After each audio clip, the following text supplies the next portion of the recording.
Tribune du peuple, 100% désir du peuple. Mbote na balandino so ya Simba Info nanzila émission na bino Tribune du peuple. Et sengweze abiso okuta lisusu na bino autour ya banalise automesani kosala pe ko présenter bino. Lelo tokolobela 2 points.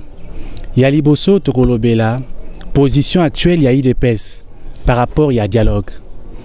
Avant UDPS andimaki koke na ba dialogue, mais lelo yoboye aboyi na ye. Raison nini? Absence il y a médiation internationale comme condition sine qua non pour la UDPS.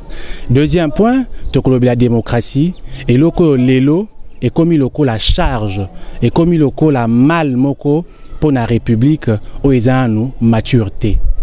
Tobain d'abord na point nabiso yami balé. Pour savoir d'abord c'est quoi la démocratie. Démocratie ezakate to souka la définition que pouvoir au peuple ou encore peuple azali souverain, peuple azali na décision, peuple yende azako pona ba représentant naie, mais to ki nango beaucoup plus na sens pratique. On ne peut pas parler de la démocratie et si kao liberté d'expression exatée. On ne parle pas de la démocratie et si kao tolérance exatée. On ne parle pas de la démocratie sans la liberté de presse, sans la liberté d'opinion, la liberté de penser, la liberté de croyance. Tout ça eza ba élément oyo ki sakaka mboka ekomi prêt ya komi benga démocratique. On ne peut pas parler de la démocratie sans l'état de droit. Oyo ezali ko kangisa ba makambo nyonso otomeki un peu ko cité.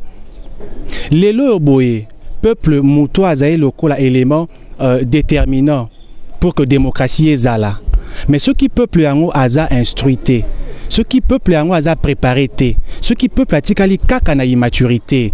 Démocratie ozala kaka ya kombo. Yango tozo mona apana biso. Peuple aza informé té, suka nango akende kopona motoyo ayebi malamu té. Peuple oyo aza instruit té, akoyeba kosala choix té entre les candidats. 2006 to votaki. To monaki ndenge ba oyo ba zalaki ba candidat ba yaka na discours nini. Et misusu ba présentaki nini comme ba cadeau pour que ba bénéficie na ba voix. Chose grave, ailleurs, bilo connaît ça mal, soute ba leka en okala. 2011 malheureusement, même pratique et ça a mis les sous. Cela veut dire que peuple nano a qualité, maturité oye memaka peuple na esika oyo akoko misamboka ne démocratique nano e comité. Lelo boye démocratie et possibiso na dialogue parce que ils appellent droit ya ba dirigeant. Au bazan à pouvoir et à droit na bango. Tango ba monique makambozo qui ne tendenge sengelaki. C'est aussi dans leur droit. Yako sangi saba classe politique. Au bazan à pouvoir. Au bazar libanda ya pouvoir. Souhaité civil, les églises, c'est-à-dire que les confessions religieuses, basangana autour d'une table pour bailler bandengeni bakoki kosala. Et ça peut droit. Il y a pouvoir. Yango kenanzela wana, il y a droit. Et malheureusement, opposant oyo baza hors jeu. C'est-à-dire que baza pena libanda. C'est vrai. Ils ont droit na bon bakoki kondima comme bakoki koboya. Mais kondima na koboya, il faut être touché, il faut être cadré na volonté, il y a peuple. Est-ce que dans Makamba dialogue, qu'est-ce que le peuple tire directement comme intérêt? Point d'interrogation. Est-ce que fallait kakato sur un moment oyo? On ne sait pas. Nous ne faisons que étaler le fait, mutuna muta tirer ba conclusion nae. Avant tout banda ko kena masolo boye, tango mboka ezaki na bambiningana. Agression et nini boye, mais lo boye mboka ezango na kimia. Likambo ezango to eko chauffer ba esprit pour que batba vendre na table boko. Alors nini ebatami simanango? Point d'interrogation. Là, ton mec a fongola la porte, na ba fenêtre. On peut pécoter un peu na cerveau. Congolais moko na moko ici kazali ameka ko réfléchir. Pourquoi pas ko proposer pe makanisi na bino? Na tikeli bino espace bo raisonner. Toye na point na biso a liboso o e komi point ya mibale sur position ya Etienne Tshisekedi ou encore position ya UDPS. UDPS andimaki dialogue. Apesaki condition na ye. Et après, na ba consultation yoboye, a moni que non, ba condition na ye, eza na voie à cause de la respecter. Alors bien non, sans ba condition na ye, à participer té. Est-ce que y contradiction? Est-ce que y constance par rapport à l'idée na ye? Il y a début, il y a un garder tisiko. Alors si carbo ce ka cause la té, nini et kokoma. UDPS ça ko kanisa nini. Pendant que ba opposant mususu bandimi na bango, ba ki na dialogue, ba benga ngo d'ailleurs dernière chance pour na bango. Ba participer na ba décision importante ya mboka.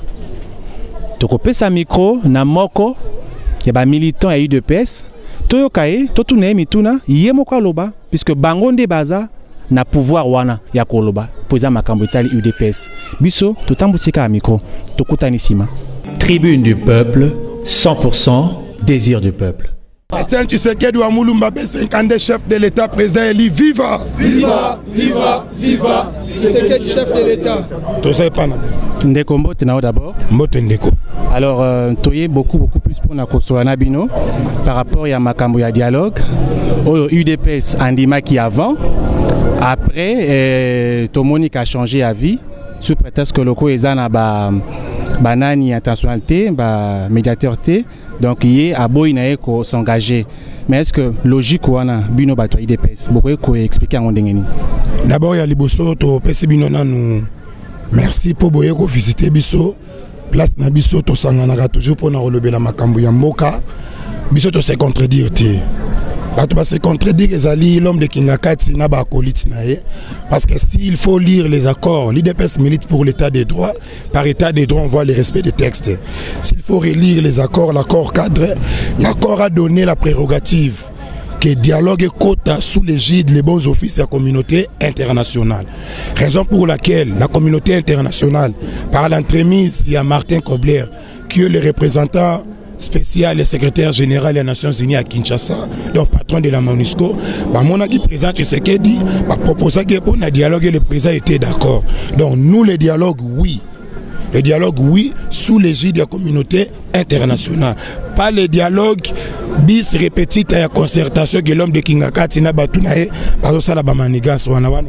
Mendeko, eza d'abord makambo ya mboka, etali ba congolais. Comment est-ce que vous pouvez la confiance makasi na libanda par contre que na biso moko bana mboka na mael na biso akati ni ne ko expliquer le quoi. Mais na lobby les mêmes causes produisent toujours les mêmes effets tels que les concertations. Il y a eu des concertations dans ces pays. Il y a eu combien de résolutions? Lesquelles de ces résolutions ont été appliquées? Entre Congolais convoqués par l'homme de Kingakati, il y a eu des consultations, il y a eu des résolutions. Qu'est-ce qui a été appliqué dans la résolution? Papa, tout s'est voilé. Mais et Salama P, Libanda et Zalaki, mais finalement, c'est-à-dire quoi? C'est la médiocrité de la classe politique congolaise, la corruption. Il y a un problème. Le problème, c'est la crise à légitimité. Nous sommes allés aux élections de 2011. Le président Eli a gagné les élections. Confirmé par l'Église catholique, le cardinal Mosengo, les institutions internationales, entre autres, et la fondation Jimmy Carter. La représentante de l'Union européenne, Nedelcheva, elle a bien dit, les résultats tels que publiés par la CNI n'étaient pas crédibles. Il y a une crise entre deux personnes. L'homme de Kingakati a prêté serment dans un camp militaire auquel les soldats vont rater. Et le président Eli a prêté serment dans sa résidence. Crise à légitimité. Mais pour pallier à cette crise à légitimité, il faut qu'il y ait un médiateur international. Médiateur international dans un akatikata lobby, yo prêté serment, yo prêté serment, li kambango ezali nini. Te présenter feuille de route na biso, il pas présenter feuille de route na bango. Aller chez quelqu'un, oh yé morazana nous problème. À résoudre le problème, c'est dire une chose et son contraire, papa. Mais opposition pesa monene, bozan bande kuna bino pebele. Alors ni neza ko expliquer que bande kuna bilo mususu bandi ma dialogue wana. Et ça mabongo avec ou sans bateau bino bolini kaka bazala. Bon moi que boza ko rater chance na bino asuka on peut dire. Là n'est pas le débat.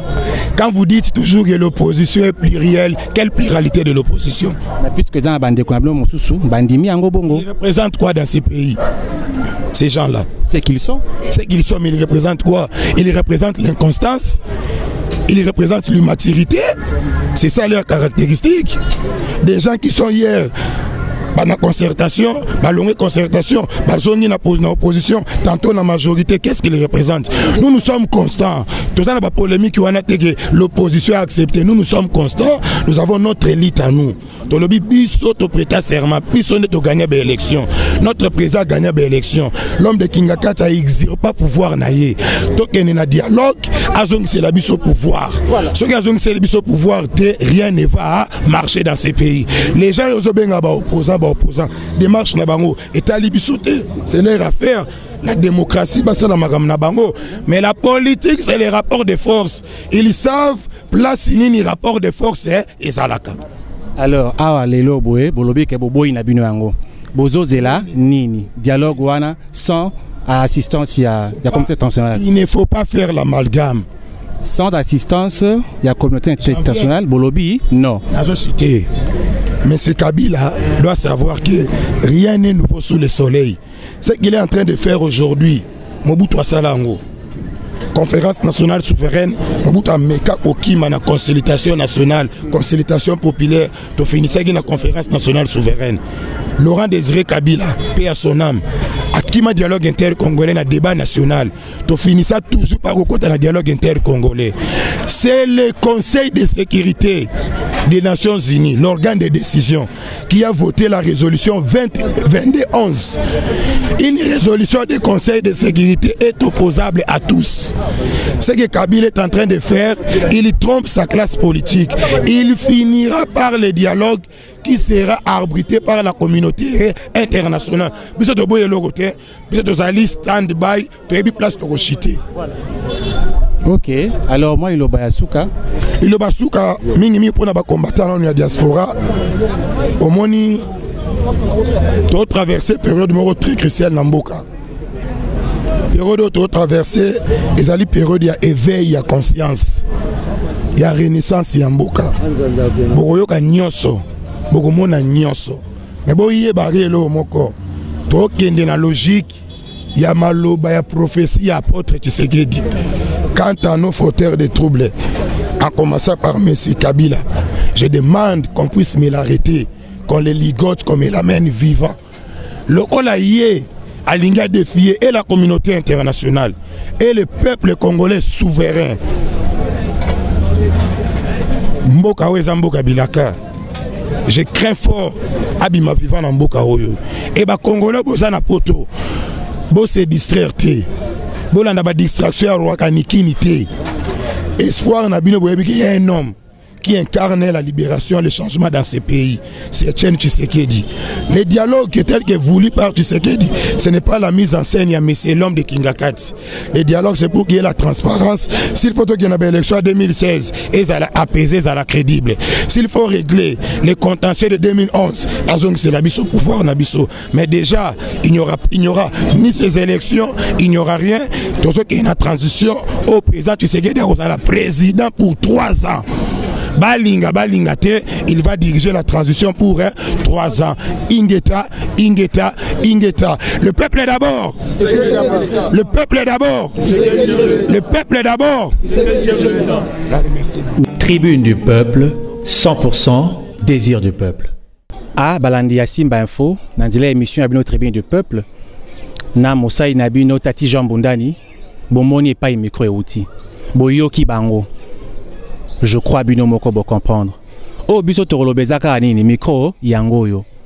O ya moni que yango te. Abengi akomeli biso tokoyela e même micro alobi oyo ye amoni que yango nde ezali fondé. En tout cas pour na biso na moni to suka boelelo to kutani mbala ya sima na pesi merci mingi na équipe oyo esalaka ko émission oyo ekomela kabino. Na caméra na Monideo Kikwedi, na réalisation Ezekias Moulopo, et puis un grand merci na initiateur, il y a Moussala Oyo, puis à site Nabino Simba Info, le PDG Alain Zongo en Allemagne. Quant à moi, je vous retrouve prochainement. À bientôt.